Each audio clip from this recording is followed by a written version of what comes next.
వచనంలో ఏం రాయబడిందండి? మరియు యెహోవా ఇట్లనెను. ఏమని దేవుడు చెప్తున్నారు ఇక్కడ అంటే, ఆయన చూస్తున్నటువంటి దేవుడు. ఆయన చూడాలి అంటే ఎక్కడ ఉండాలండి? మన మధ్య ఉండాలి, అవునా కాదా?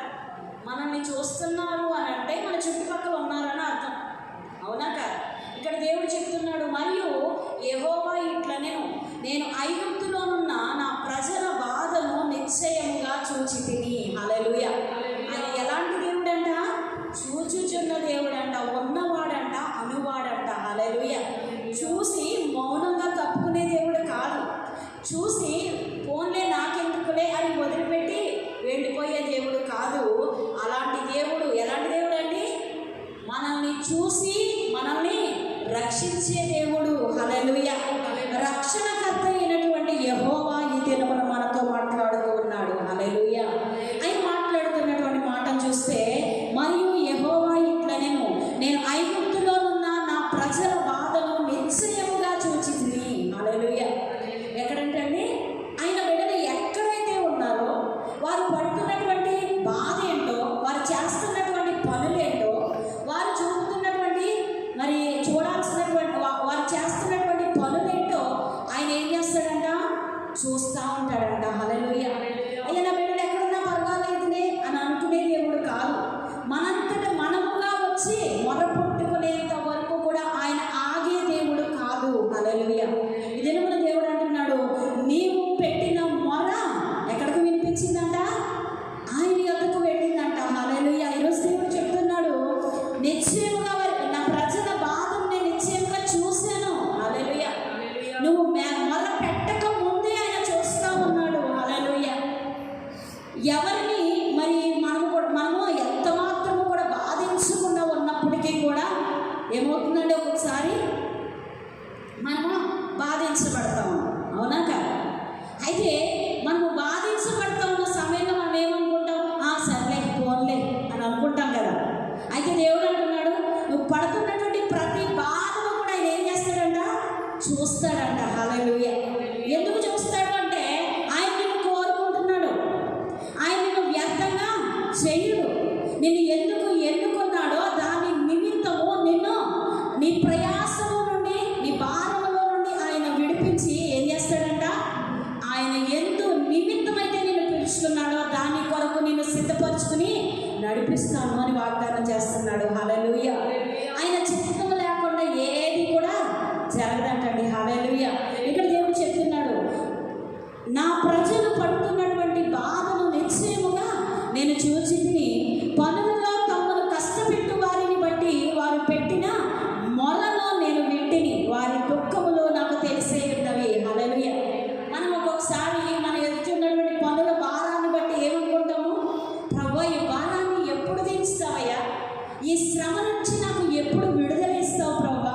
నేను ఈ శ్రమ నుండి అవతలికి వెళ్ళాలి అంటే, శ్రమ కొట్టివేయబడి నా జీవితంలో సంతోషాన్ని నేను చూడాలంటే నేనేం చేయాలి ప్రభువా? ఎక్కడ మొరపెడతాం మనం?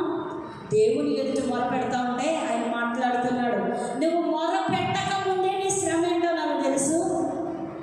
నీవు పొందుచున్నటువంటి నీ శ్రమను బట్టి నీవు నా దగ్గరకు వస్తావని కూడా నాకు తెలుసు. హల్లెలూయా. హల్లెలూయా. మనం ఆయన దగ్గరకు వెళ్ళక ముందే ఏం చేసిందండి? మన దగ్గరకు వచ్చి చూస్తున్నాడంట. హల్లెలూయా. మనం సరిగ్గా చెప్పుకుంటామో లేదో మన శ్రమ కూడా మనం మర్చిపోతామండి. హల్లెలూయా. అవునా? శ్రమలో ఉన్నటువంటి పరిస్థితులు అన్నీ చెప్పుకోగలుగుతామా? ఏం చెప్తాం? ప్రభా, నా భారాన్ని కొట్టివేయి ప్రభా. అయ్యా, పలానా సమయంలో ఇలా జరిగింది, పలానా ఇదిలో నాకు ఇలా జరిగింది చెప్పుకోగలుగుతామా? ఒక్కొక్కటి.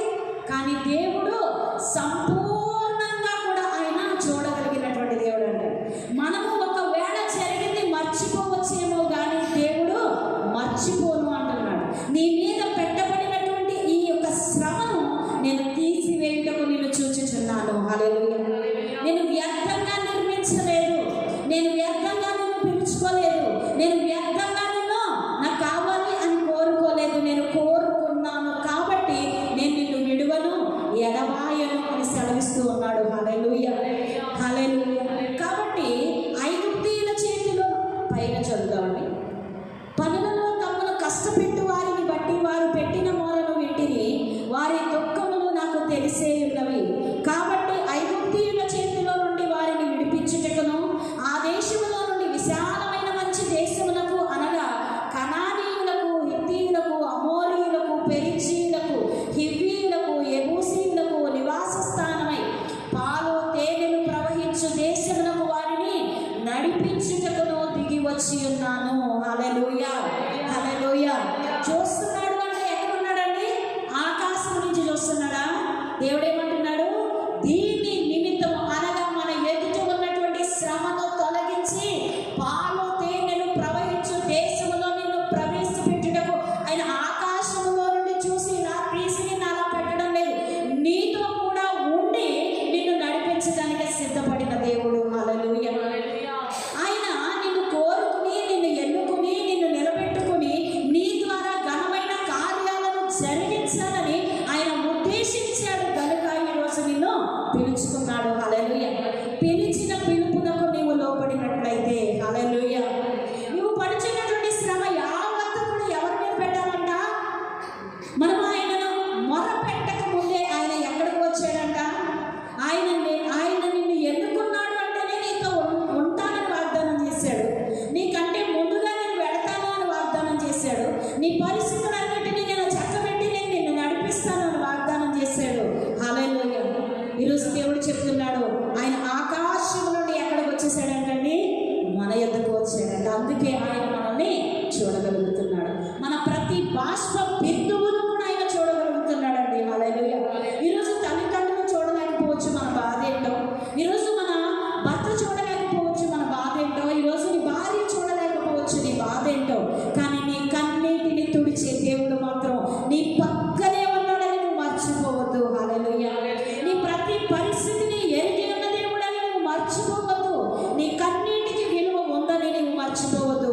నీ జీవితానికి గొప్ప ఘనమైనదిగా నీ దేవుడు నిన్ను నిలబెట్టడానికి నిన్ను ఎన్నుకున్నాడని నువ్వు మర్చిపోవద్దు అని దేవుడు వాగ్దానం చేస్తా ఉన్నాడు. హల్లెలూయా, హల్లెలూయా.